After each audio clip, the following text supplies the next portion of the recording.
What's up, Comm Majors? My name is Yoseph, and I've come to the realization that Dead Week is almost over, and finals are looming just around the corner. If you're like me, you're probably thinking, am I going to survive finals week? And so this week, I've gone and interviewed our professors and asked them to give us advice on how to survive the exams that are coming our way. So, take some notes and enjoy the video.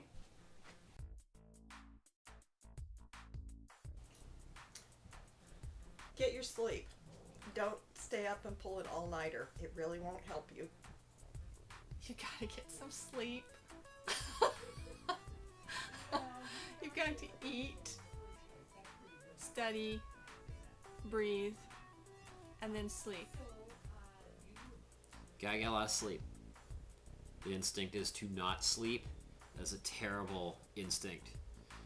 Avoid Red Bull and the Mountain Dew and the Monster whenever possible. Like, you're gonna crash and it's gonna be the middle of class and you'll probably get awful stomach problems. Probably the best advice I could give is to get a lot of sleep, to drink a lot of water, and just to be healthy, to eat really good food, because you're gonna feel terrible if you eat junk food and stay up late. It's just, you're not gonna be thinking clearly. So take care of yourself this finals week.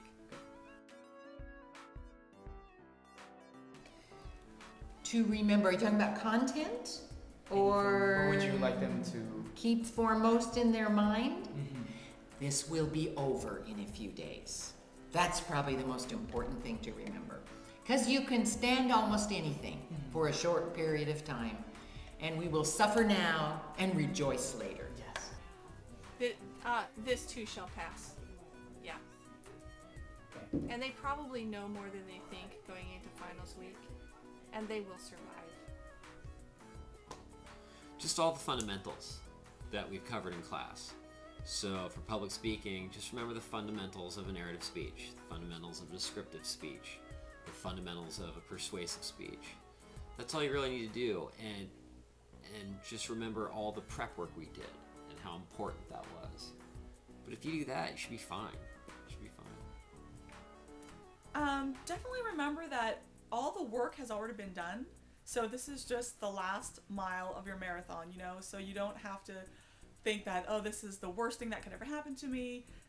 All the work's been done. And so you've proven yourself all quarter long. And now is a chance for you to shine and to show, hey, look, I've been paying attention. I've been following the class. And now it's a reward. So think of it as a reward, not a punishment. That we love you. That we're here to help you. That we're not the evil taskmasters that you think that we are.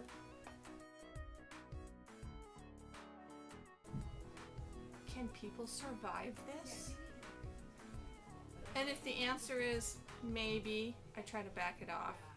And if the answer is easy, yeah, I try to up the ante. Not really. I just want them, as I create my exams, I just want to think, what do I want to know that my students know? That's really what I do. Okay. I try to keep the students aware throughout the whole quarter that they're going to have a comprehensive exam at the end. That's a good question. I try to create finals that reflect everything you've done.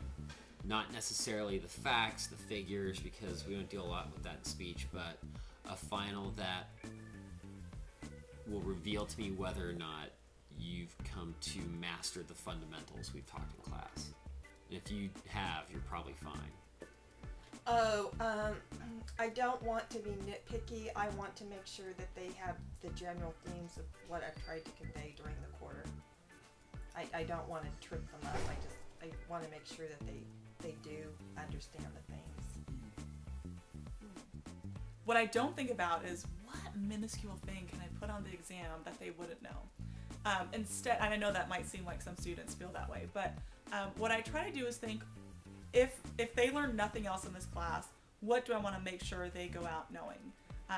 So I pick questions, I write all my exams myself, and I want them to know that, you know, my classes are practical, and I don't want them to leave thinking, well, that was out of nowhere. I don't know where I'm going to use that again. So that's what I do when I look at the questions. What have we covered in class, and what is going to be most useful for them, and how can I prove that they learned something? Okay.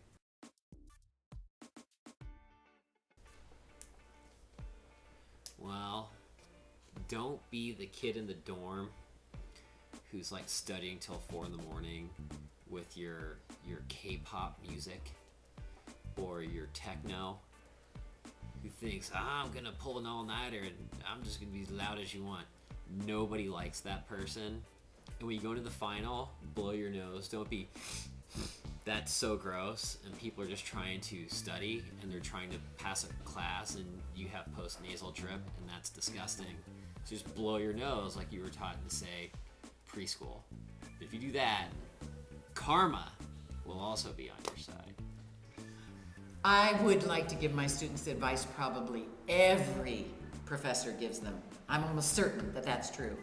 And that is, procrastination is deadly. It leads to illness, if nothing else. It leads to illness because people are not taking care of themselves when they're cramming so much. Boy, I would just say to be careful driving home. I know that's a lot of students after finals week, they just race out of here, and I would just say be careful, pay attention to the roads. I'm a mom now, so I'm very concerned about your safety. I heard another professor talking about being nice and courteous to those around you.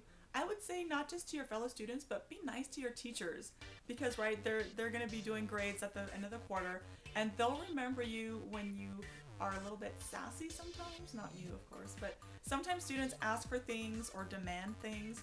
And just remember, be courteous to your friends and your deans, but also to your teachers. And that'll go a long way, especially when they're considering, say you're at the border, of a grade. If you've been that courteous, nice student, chances are your grade will get bumped up. You're actually probably going to diminish your chances of getting that higher score by worrying about the score so much. Just go in prepared, do all you can, try to be as relaxed as you can for the test, and just take it. And I've yet to meet anyone in my life who didn't get to marry that special someone, or who didn't get that job because they got a B+ in something. Like, you're gonna be okay. Life's gonna continue to be a wonderful thing.